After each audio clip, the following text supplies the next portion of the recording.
Hey everyone! Welcome back to Real Talk English with Jake. Today, we're doing something practical, hands-on, and, I hope, a little bit comforting. We're walking through a typical Monday morning meeting in a product team, and then we'll pull apart the language, useful vocabulary, conditionals, reported speech, connectors, and some practice you can try right away. So, take a coffee, get comfortable, and let's get started. It's 9:05 on a Monday morning.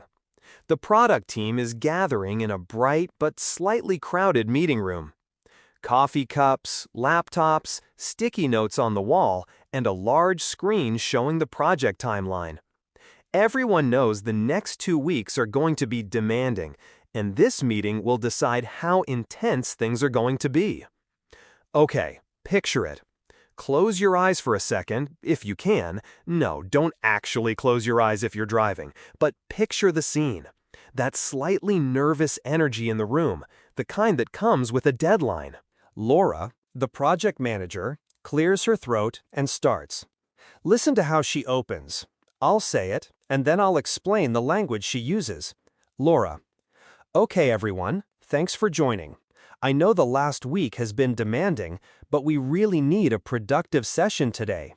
Our deadline is in 2 weeks, and we need to decide whether we can keep the original scope or not.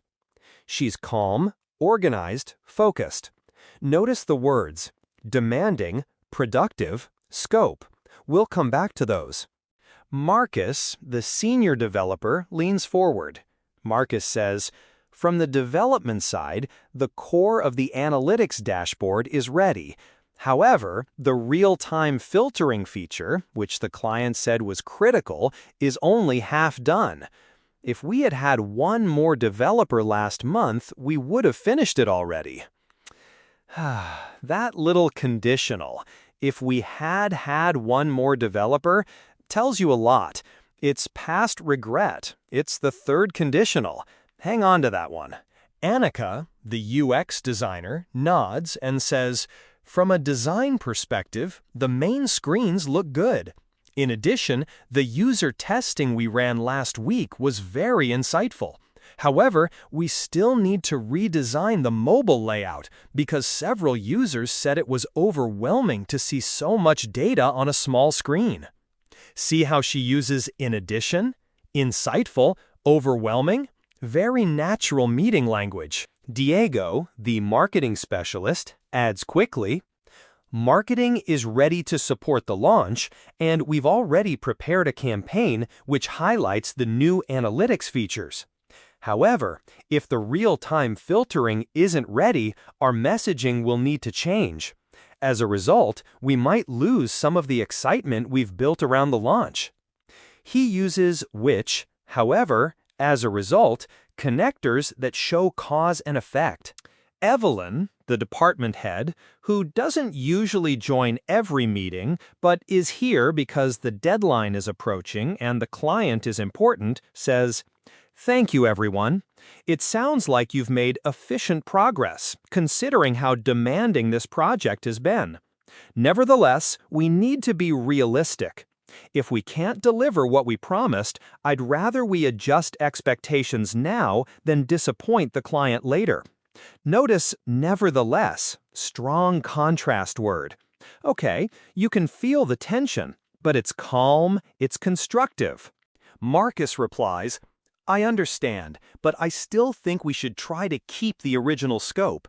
If we extend the deadline by just a few days, we could still include the real-time filtering.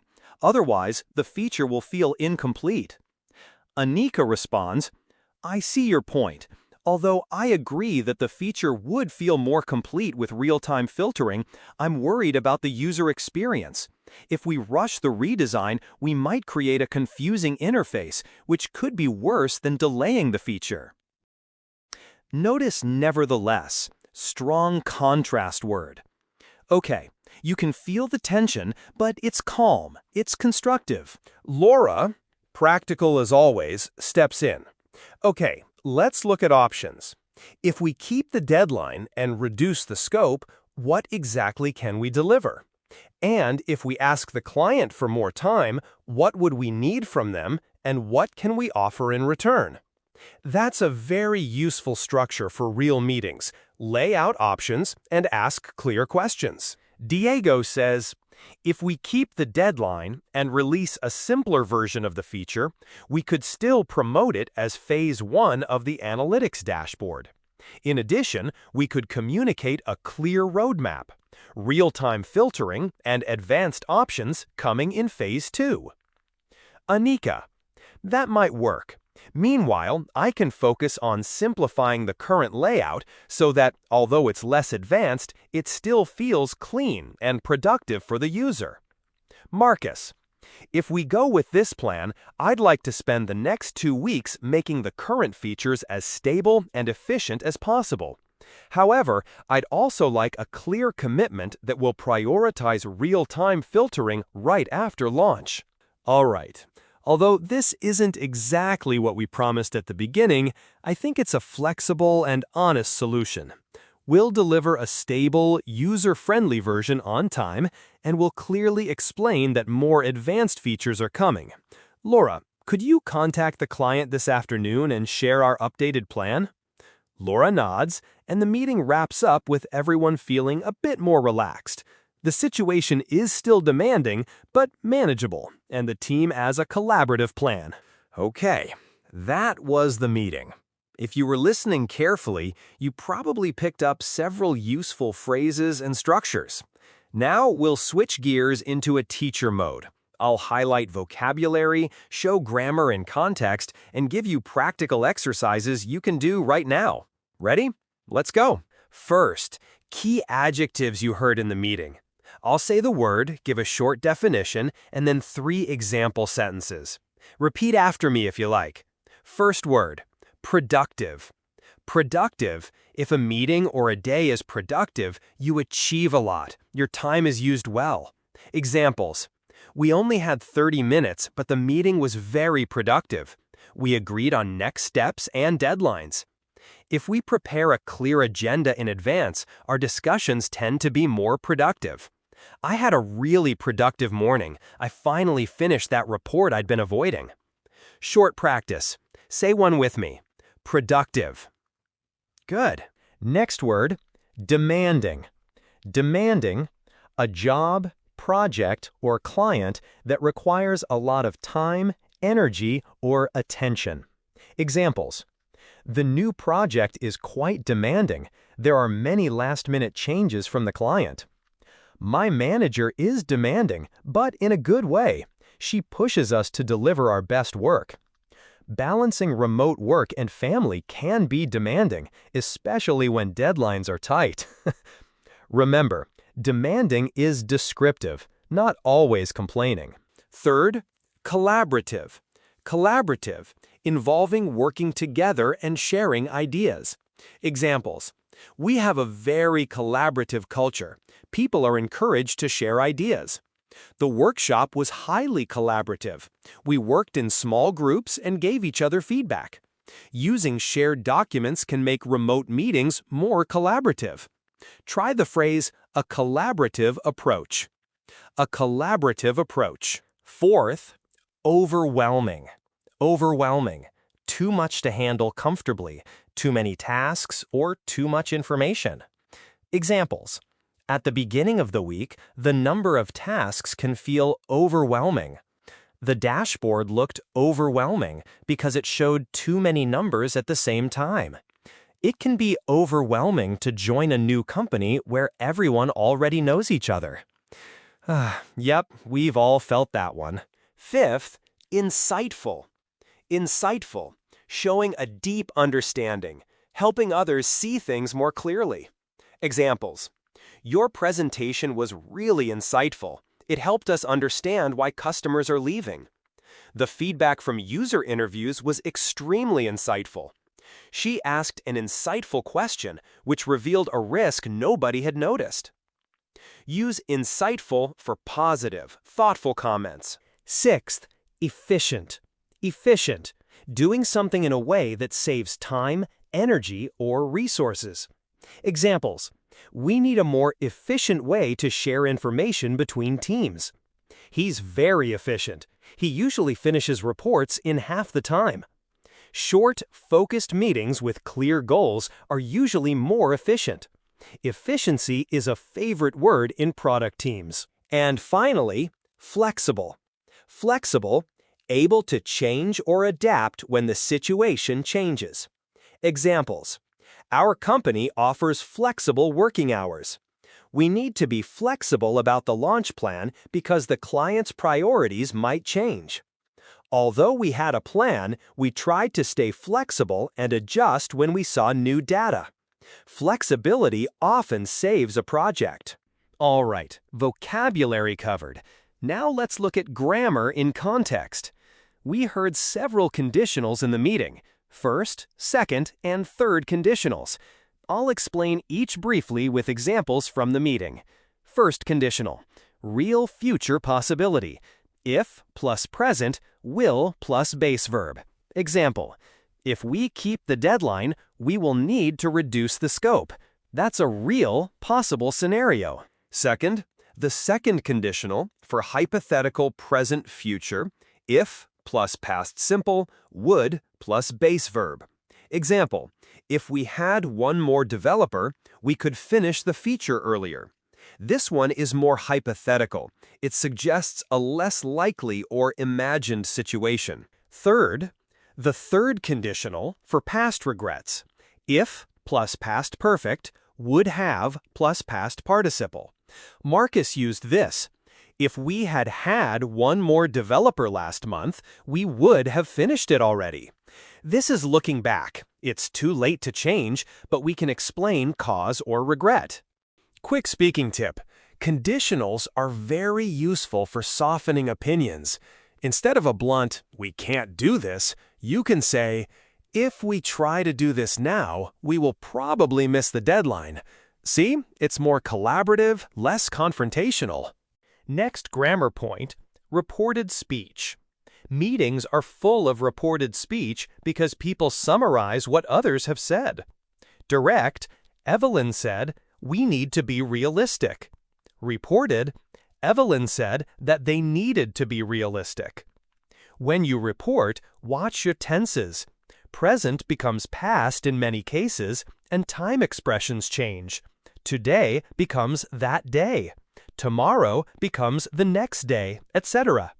Examples from the meeting: Annika said that several users had found the interface overwhelming. Diego mentioned that marketing was ready to support the launch, but that the campaign might need to change. These summaries help the team move forward because they keep the focus on facts, not emotions. Last grammar point for now: relative clauses. These add extra information without a new sentence. For example, the client, who has already invested a lot in this project, is expecting a full analytics dashboard. Or, we need to simplify the mobile layout, which several users found overwhelming. Relative clauses make your speech or writing more precise and professional. Now, connectors. These small words and phrases are essential in meetings. They structure your thinking and help listeners follow your logic. We used however, meanwhile, although, in addition, as a result, and nevertheless. I'll give a quick example of each. However introduces contrast. The core of the feature is ready. However, the real-time filtering is only half done. However, meanwhile shows simultaneous actions. Marcus will focus on stabilizing the feature. Meanwhile, Annika will simplify the design. Very useful when assigning parallel tasks. Although, one-sentence contrast. Although the deadline is demanding, the team feels more confident now. It's a bit more formal than but, and works well in presentations and updates. In addition, to add information, we finished the main screens. In addition, we ran user testing with 5 key clients. As a result, to show consequence, we decided to reduce the scope. As a result, we will be able to launch on time. Useful for summarizing decisions. Nevertheless, strong contrast. The project has been demanding. Nevertheless, the team is still motivated. It signals respect for the previous point while giving a counterpoint. Okay, time for some practical exercises. I'll say a simple sentence, pause, and then give 2 or 3 more professional versions. Repeat out loud if you want. Pause after each prompt. I'll give you a few seconds. Exercise 1. Talking about a meeting. Simple. The meeting was good. Advanced options. The meeting was productive and we agreed on clear next steps. Or, overall, the meeting was very insightful as it helped us understand the client's main concerns. Good. Exercise 2. Describing a project. Simple. The project is hard. Advanced. The project is quite demanding, especially because the scope has changed several times. Or, it's a demanding project that requires constant communication with the client, who often requests last-minute adjustments. Try saying one of those now. Exercise 3. Giving an opinion politely. Simple. I don't agree. Advanced. Although I understand your perspective, I'm not sure I fully agree with that approach. Or, I see your point. However, I'm concerned that if we follow this plan, we might miss the deadline. Notice the polite hedging. Although, I'm concerned. Exercise 4. Describing teamwork. Simple. We work well together. Advanced. We have a very collaborative team culture, which makes it easier to handle demanding projects. Or, our team is highly collaborative, and as a result, we usually find creative solutions quite quickly. Great. Exercise 5. Talking about too much work. Simple. I have too much work. Advanced. My workload is a bit overwhelming at the moment, especially with these overlapping deadlines. Or, the number of tasks this week is overwhelming. Nevertheless, I'm trying to stay efficient and prioritize the most important ones. Those are useful for status updates. Exercise 6. Describing efficiency. Simple. We work fast. Advanced. Our process is very efficient. We can deliver high-quality updates in a short period of time. Or, we're trying to make our communication more efficient so that we can avoid long, unfocused meetings. Say one out loud. Exercise 7. Talking about flexibility. Simple. We can change the plan. Advanced. Our plan is flexible, so we can adjust it if the client's priorities change. Or, we'd like to keep the timeline flexible, which will allow us to respond quickly to user feedback. Excellent! Now, a mini conditional exercise. I'll say a simple prompt and then 2 conditional upgrades. Prompt. Let's hire more people. Conditional version 1. If we hire 1 more developer, we will be able to finish the feature on time. Version 2, more hypothetical, if we had 1 more experienced developer, we could take on more complex tasks. Notice the difference in tense and meaning. Another conditional practice. Prompt. We started testing too late. Expanded. If we had started testing earlier, we would have identified these issues before the client demo. Or, if the user testing had been done on time, we would have avoided some of these design problems. Use these when explaining past issues. They sound professional and reflective. All right, now a short reported speech exercise. I'll give direct speech and then a reported version. Direct. Marcus said, "We are behind schedule." Pause. Reported. Marcus mentioned that they were behind schedule and that they needed at least 1 more week. Or, Marcus explained that the team was running behind, which could affect the launch date. Try speaking both forms. Time for a sentence expansion challenge. I'll say a simple sentence, and I want you to convert it, in your head or out loud, to something more advanced, using connectors or a conditional. Example: simple, we can't finish on time. Now expand. Although the original plan was ambitious, if we don't get additional resources, we won't be able to finish on time. Therefore, I suggest we reduce the scope or request an extension. That's a more diplomatic, professional way to frame a problem and a solution. That's a more diplomatic, professional way to frame a problem and a solution. Now, a practical role play you can practice with a colleague. I'll set up the scenario and give suggested lines. You can play Laura and your partner plays the client, or vice versa. Scenario: Laura needs to call the client to explain the Phase 1 plan. Laura: hello, thanks for taking the call. We've made significant progress on the analytics dashboard. However, to ensure a stable and user-friendly launch on the 15th, we recommend releasing a Phase 1 with core features now, with real-time filtering scheduled for Phase 2. This approach will allow us to deliver on time and provide a clear roadmap for improvements. Would you be open to this plan? Pause and wait for response. Client may say, we were expecting all features. Laura replies, I understand. If we include the real-time filtering now, we risk a rushed implementation, which could cause performance issues. In addition, user feedback so far indicates that the mobile layout needs more work. As a result, we believe the phased approach will deliver better results overall. Practice that call a couple of times. Use words like, I understand, however, as a result, in addition. These are the connectors listeners respect in professional English. I know. Practicing calls sounds awkward at first, but here's a small tip from my project manager days. Write a short script, 3 to 4 sentences, and practice it until it feels natural. You'll sound confident and prepared, and confidence changes the tone of any negotiation. Okay, a quick mini quiz. I'll give you a sentence with a gap and pause. Fill the gap mentally, then I'll give the answer.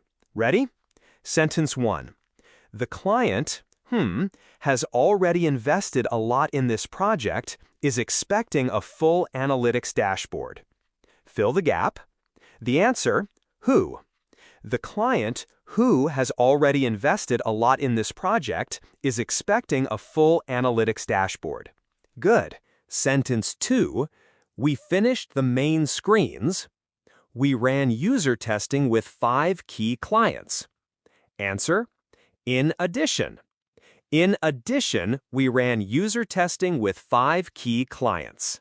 Nice. Sentence 3. The dashboard looked great. Several users found it overwhelming on mobile. Answer: although. The dashboard looked great, although several users found it overwhelming on mobile. Great work. All right, let's do a short listening and repeat exercise. I'll say a phrase, you repeat it in your head or out loud. Ready? Phrase 1. We need a productive session today. Repeat. Phrase 2. If we keep the deadline, we will need to reduce the scope. Repeat. Phrase 3. Although the deadline is demanding, the team feels more confident now. Repeat. Phrase 4. As a result, we will be able to launch on time. Repeat. Nice. Now, I want to give you a tiny homework. Nothing scary. Think about your last meeting at work.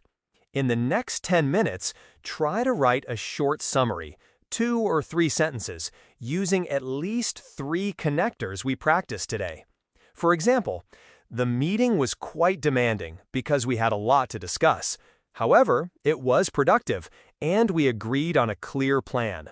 As a result, everyone left feeling more confident about the next steps. Try to do that now. Pause the podcast if you need to. I'll wait. Okay, back. Before we finish, a quick note about tone and phrasing. In professional meetings, it's usually better to be precise and slightly reserved rather than loud and emotional. Use conditionals and hedging to show flexibility. Phrases like, "I'm concerned that," "It might be better to," "Perhaps we could." These soften your message and invite collaboration. Also, when you disagree, do it constructively. Marcus and Annika disagreed in the meeting, but both used polite structures. "I understand, but," "Although I agree, I'm worried." That's the tone you want to develop. It keeps the conversation professional and the relationships intact. Okay, we're almost done. Let's wrap up what we covered. We listened to a full meeting about a product deadline. We highlighted key adjectives: productive, demanding, collaborative, overwhelming, insightful, efficient, flexible. We examined conditionals, reported speech, and relative clauses. We practiced connectors, and we did sentence expansion and role-play suggestions. You should be able to use these in your next meeting. One last practical tip from my tech project manager days: always prepare a one-paragraph summary after a meeting. One paragraph, 3 sentences. What we decided, who does what, and when the next check-in is. Send it within an hour. It makes everything more efficient, and it's a great way to practice concise, professional English. Right, that's it for this episode. If you enjoyed this, try re-listening to the meeting role play and shadowing. Speak along with me. Pretend you're Laura or Marcus. Shadowing is one of the fastest ways to improve speaking fluency. It feels awkward, but it works. In the next episode, we'll stay in professional communication but shift to a different challenge: handling difficult conversations with colleagues or managers, how to be firm without being rude, how to say no politely, and language for negotiation. If you liked this episode, subscribe, tell a colleague, or leave a review. And if you have a meeting scenario you want me to role-play, send me a suggestion. I read them and I use them in the show. Okay, I'll leave you with a short model you can use to describe a meeting. Listen, repeat, and then try it yourself. Model: the meeting was demanding but productive. Although we had to reduce the scope, we opted for a phased launch that keeps the user experience solid. As a result, we will deliver on time and continue to improve the product after launch. Repeat after me. Good. That's all for today. Take a breath, maybe review your notes, and try that little homework I gave you. I'm Jake. Thanks for joining me on Real Talk English. See you next time. Bye for now.